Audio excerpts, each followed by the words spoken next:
हाय रे झारखंड सरकार और हाय रे स्वास्थ्य मंत्री इरफान अंसारी जी। क्या आपको स्वास्थ्य मंत्री इसलिए बनाया गया है कि झारखंड के लोगों को मारना पड़े? आपके विभाग के एम्बुलेंस में लोग बैठ करके दारू पी रहे हैं। जहां इमरजेंसी पेशेंट को लेकर के हॉस्पिटल पहुंचना चाहिए, वो काम छोड़ करके वो व्यक्ति उस एम्बुलेंस में दारू पी रहे हैं। वो जानते हैं कि वहाँ कुछ नहीं होने वाला है, क्योंकि हमारा स्वास्थ्य विभाग ही ऐसा है। कल नारायणपुर में एक बच्ची का एक्सीडेंट हो गया, जो एक मुस्लिम बच्ची थी। एम्बुलेंस का अभाव के कारण और जामताड़ा के स्वास्थ्य विभाग खराब होने के कारण उनको धनबाद रेफर कर दिया गया और धनबाद जाते जाते उस बच्ची की मौत हो गई। आखिर क्या कारण था, क्या गलती है उन बच्चों का?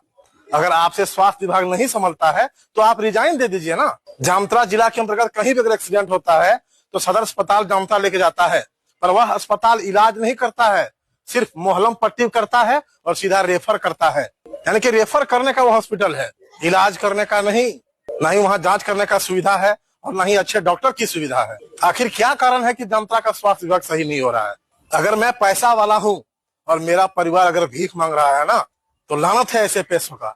और जामताड़ा में अगर स्वास्थ्य विभाग का मंत्री है और जामताड़ा का ही स्वास्थ्य विभाग सही ना हो, तो स्वास्थ्य मंत्री जामताड़ा जिला के विधायक को देकर फायदा नहीं है। आप स्वास्थ्य मंत्री बाद में बने हैं, लेकिन सबसे पहले आपको जामताड़ा के लोगों ने आपको विधायक बनाया है। जब आपको जामताड़ा के लोग वोट देंगे तभी आप विधायक बनिएगा और तभी आप मंत्री बनिएगा। अगर जामताड़ा के लोग आपको वोट नहीं देंगे ना, तो आप कोई भी मंत्री नहीं बनिएगा। क्यों? जामताड़ा में स्वास्थ्य विभाग सही नहीं हो सकता है क्या? यहाँ से रेफर होकर धनबाद जाता है, ऐसा नहीं होगा कि धनबाद का लोग जामताड़ा में आए। आप स्वास्थ्य मंत्री हैं, सबसे पहले आपको जामताड़ा को देखना चाहिए और जामताड़ा में स्वास्थ्य विभाग ऐसा होना चाहिए कि यहाँ के लोग ट्रांसफर होकर के कभी धनबाद ना पहुंचे, उनको रेफर नहीं किया जाए। लेकिन आज तक कोई भी व्यक्ति बता दे कि कोई भी एक्सीडेंट पेशेंट जब वहां पर ले जाता है उसका इलाज होता है, सिर्फ वहां पर मलहम पट्टी करके उसको रेफर कर दिया जाता है। क्या यही स्वास्थ्य विभाग है? मेरे बातों से आपको बुरा लगता होगा मंत्री जी, लेकिन मैं सही कह रहा हूँ। अगर आप मेरे बातों को गहराई से लेंगे ना, तब आपको पता चलेगा कि मेरे जगह पर अगर आप होते हैं तो आप भी यही सवाल करते हैं। मुझे पता है कि अगर कोई व्यक्ति आवाज उठाता है तो उसका आवाज को दबाने का काम किया जाता है। आप भी हमको दबाने का काम करते होंगे कि अगर आपके दिल में इंसानियत है तो आप सोच के देखिए कि मैं गलत कह रहा हूँ कि सही कह रहा हूँ। कल जो बच्ची का एक्सीडेंट हुआ था नारायणपुर में ना, वो एक मुस्लिम समुदाय की बच्ची थी, जिनको आपके खराब स्वास्थ्य विभाग के कारण उनको जान गंवाना पड़ा। आपको पता है कि पूरे झारखंड में कितना आपका सरकारी अस्पताल चल रहा है? इसमें 35 अस्पताल सिर्फ कागजों में है, जमीन पर नहीं है। 800 करोड़ का घोटाला हुआ है स्वास्थ्य विभाग में।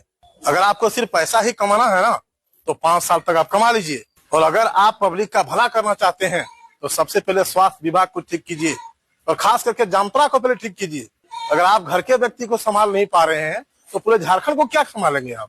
मैं आपका विरोध नहीं कर रहा हूँ, आपके गलत स्वास्थ्य विभाग को मैं गलत कह रहा हूँ, मैं उनका विरोध कर रहा हूँ, आपके गलत नीतियों का विरोध कर रहा हूँ। मैं ये नहीं कह रहा हूँ कि इरफान अंसारी को वोट मत दीजिए, इरफान अंसारी बदमाश है, इरफान अंसारी ये है वो है, मैं ये नहीं कह रहा हूँ। मैं आपका विभाग का विरोध कर रहा हूँ, जो आप अपने विभाग को सही नहीं चला रहे हैं। आज भी शायद कोई एक्सीडेंट हुआ था नारायणपुर के आसपास में, एम्बुलेंस को फोन लगा रहा है तो फोन ही नहीं लग रहा है। रांची से पता चलता है कि एम्बुलेंस का जो विभाग चलता है ना, उनको आप लोग पैसा ही नहीं दिए हैं, तो कहाँ से एम्बुलेंस वाला समय पर पहुंचेगा? मंत्री जी, आप तो स्वास्थ्य मंत्री हैं, अगर आपके परिवार में कुछ होता है तो आप दिल्ली और मुंबई ले जाएंगे ना, पर अगर कोई गरीब व्यक्ति है ना, तो आपकी थोड़ी सी गलती के कारण उनका जान जा सकता है, ये आपको पता होना चाहिए। लोग जिंदगी भर कमाते हैं, लाख लाख रुपया जमा करते हैं, बहुत मुश्किल से जमा करते हैं, लेकिन उनके परिवार में अगर किसी व्यक्ति को स्वास्थ्य का कुछ प्रॉब्लम हो जाता है ना, तो लाखों रुपए यूं ही खत्म हो जाते हैं मिनटों में। क्या कारण है? क्या सरकार के पास इतना सुविधा नहीं हो सकता है कि फ्री में इलाज हो और अच्छी इलाज हो? अगर आपको मेरी बातों पर गलत लगता होगा और बुरा लगता होगा तो मुझे कोई दिक्कत नहीं है। तो अगर मेरी बातों को आप अच्छा सोचते होंगे कि ये व्यक्ति सही कह रहा है, तो कृपया आप स्वास्थ्य विभाग को सही कीजिए और जामताड़ा में ऐसा अस्पताल और ऐसा डॉक्टर दीजिए कि यहाँ का कोई भी व्यक्ति यहाँ से रेफर ना हो और यहीं पर अच्छे इलाज हो। आप किस पार्टी से हैं उससे कोई फर्क नहीं पड़ता है। अगर आप सही से काम करेंगे ना, तो आप हर बार विधायक में जीतेंगे, और अगर आप सही से काम नहीं करेंगे ना, तो 5 साल तक ही रह सकते हैं आप। जब पब्लिक जाग जाएगा ना, तो आपको यहाँ से निकलना पड़ेगा।